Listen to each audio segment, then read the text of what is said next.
Good day everyone, I am Jan Joshua Batalier from the Bachelor of Science in Criminology Section 3-2. So for today, I am going to discuss about this specific form of the alternative dispute resolution, or what we call the arbitration. So first, let's define what alternative dispute resolution is. So, alternative dispute resolution, or the ADR, refers to any method of resolving disputes without going to litigation. So, nandito na po nakalagay na that our ADR is a method, is a process that we use to resolve an issue or a problem without going to court. And it regroups all processes and techniques of conflict resolution that occur outside of any governmental authority. The main advantages of ADR are rapidity, confidentiality, and flexibility. So those three advantages are only the main present or common advantage of our alternative dispute resolution are those three. And bakit nga ba natin nasabi na naging advantage ng ating ADR yung tatlong yon? First is the rapidity. ADR was said to be rapid because, or rapidity is included as the advantage of ADR simply because in ADR, the cases are solved swiftly, unlike to the courts that it mas tumatagal, tumatagal siya ng taon sometimes when court. Pero in our ADR, mas mabilis lang po yung case bago ma-solve. And confidentiality, it is included as an advantage of ADR because sa ADR, you don't need to go to court, like I said before or a while ago. Hindi mo na kailangan pumunta pa sa court kung saan hearing or sinasagawa yung hearing, di ba? In ADR, magkatapat lang kayo, kayo yung mag-uusap, is re-resolve nyo yung problem ng kayo lang. And flexibility because ADR can be done anywhere and anytime. So next, we are going to elaborate or label the different forms of alternative dispute resolution. Meron tayong 7,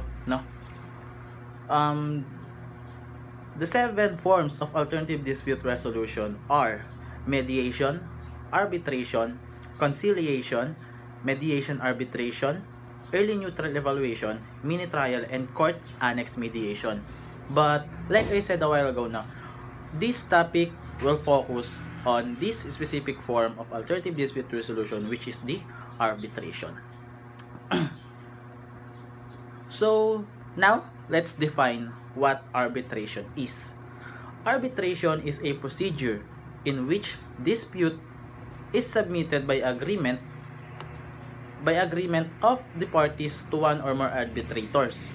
So yung arbitrators po natin, sila po yung mga tao na kumbaga sa ating court, sila yung judge who make a binding decision on the dispute. Sila po ay nag-render ng decision or award.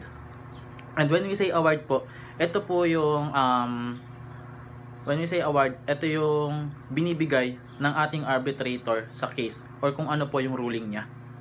Arbitration is similar to going to court, but like I said a while ago, faster, cheaper, and less complex than litigation. If the case settles, an arbitration will last 1 year, Pero kung sakali man po na magkaroon ng hearing, the case might take 16 months.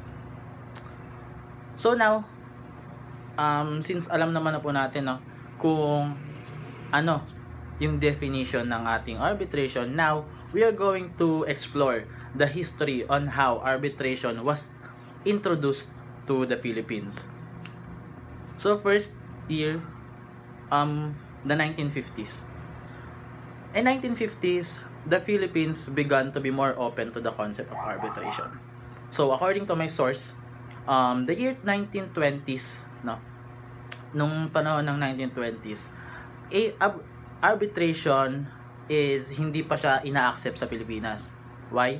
Because meron po tayong mga sinusunod pang batas na hindi pa po naaayon sa arbitration or hindi pa po naaayon sa concept ng arbitration. So, here comes the 1950s na kung saan po our country, the Philippines, began to be more open, no? Mas tinanggap na po nila yung concept ng arbitration as an alternative dispute resolution.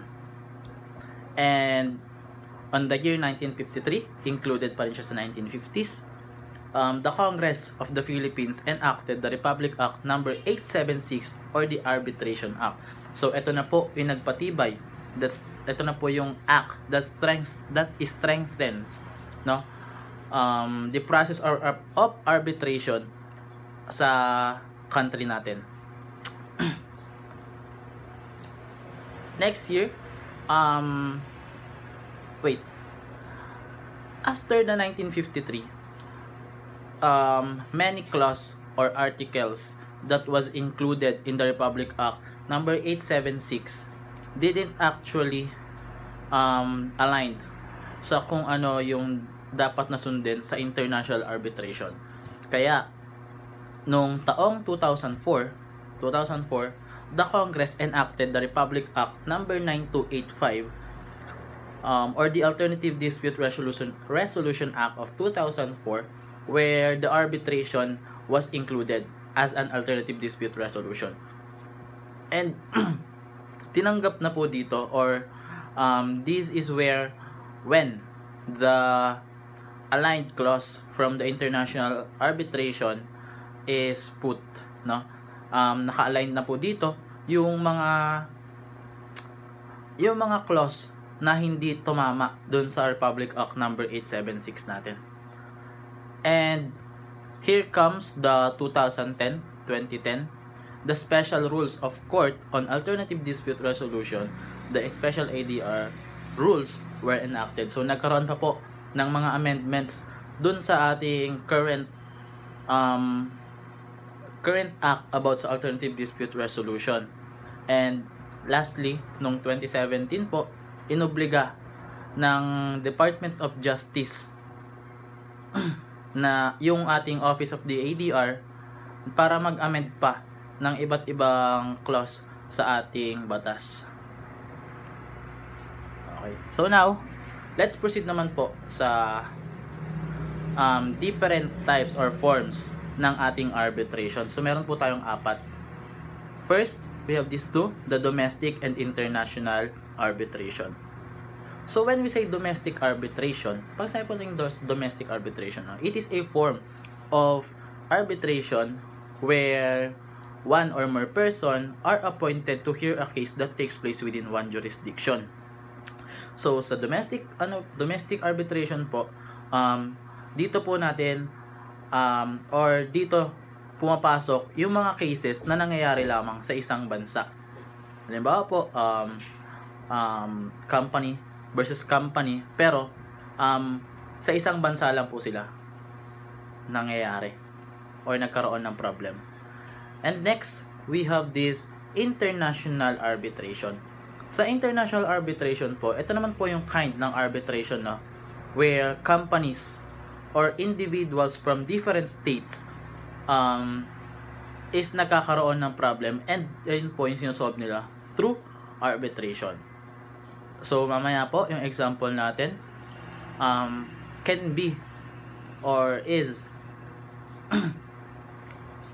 can be ruled as an international arbitration. For now, meron po muna tayong another two na form of arbitration. We have the voluntary and the compulsory. So voluntary po, as the name it says, as the term it says, voluntary, may consent po ng both parties na mag-undergo sila ng arbitration. Yun po yung sa voluntary. And in voluntary, we have two types of, or we have two under ng voluntary. We have the pre-dispute and the post-dispute arbitration. Sa pre-dispute arbitration po, this is where there must be a contract between the parties before the dispute arises. So, nagkaroon po ng problem between our parties before ay after nila magkaroon ng contract, no? May contract na po silang sinign, tapos saka po nagka-problem, then yung pre-dispute arbitration po yung gagamitin natin. And sa post-dispute arbitration naman po, this is the opposite of the pre-dispute arbitration. The problem arises before na magkaroon pa po ng contract signing, magkaroon ng mga conditions or agreement. And when we say naman po na compulsory, sa compulsory po papasok ito yung obligated na silang or inobliga sila na pumunta na sa arbitration process para po masolve yung kaso or yung problem. Note, voluntary and compulsory arbitration allows parties to enter into an arbitration agreement at any point in their dispute, reducing court cases. So, both voluntary and compulsory arbitration have one aim. It is to reduce court cases. So now, we'll go to arbitration process, and this is under the FINRA. No? Ito po yung arbitration process ng FINRA. First is to magpa-file ng claim yung claimant natin.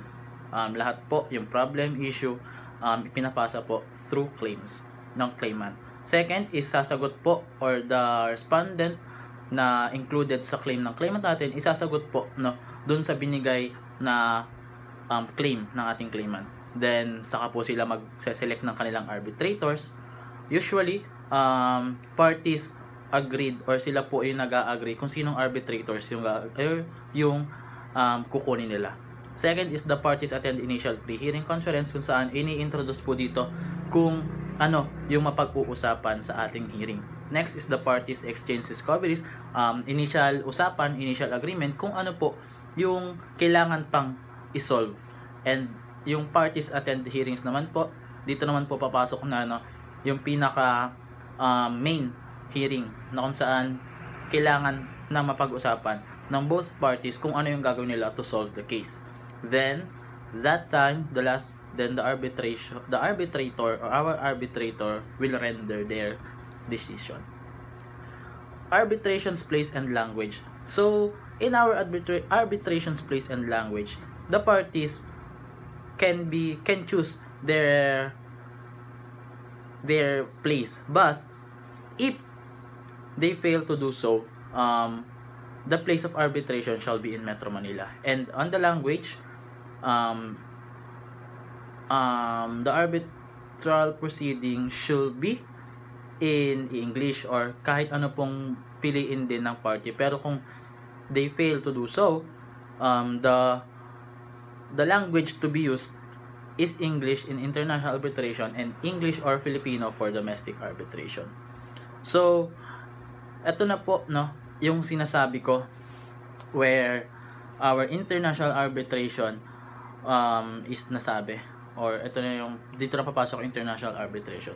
Pinakasikat po na research ko is this South China Sea arbitration or the West Philippine Sea arbitration. No, dito po kinasuhan or nag-file ng case ng claim ang ating country, Philippines, against the China for owning or for panghihimasok ng China sa West Philippine Sea. And nangyari po to noong June 22, 2013, and nag-render ng decision ng ating arbitrator noong 2016, which na mas pumanig po sa Pilipinas yung decision.